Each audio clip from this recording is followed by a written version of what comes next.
wiil ayaa markuu adduunka joogay Allah subxaanahu wa tacaala caasin jiray. Wiilkii wuxuu lahaa asxaab aad u badan oo asiga oo kale ah.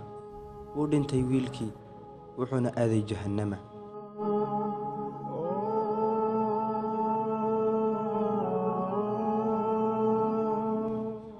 Kama helin jahannamo asxaabtiisa, ma uusan ku arkin meesha. Wuxuu dhahay wiilkii, aaway asxaabteydii adduunka aan ku lahaa.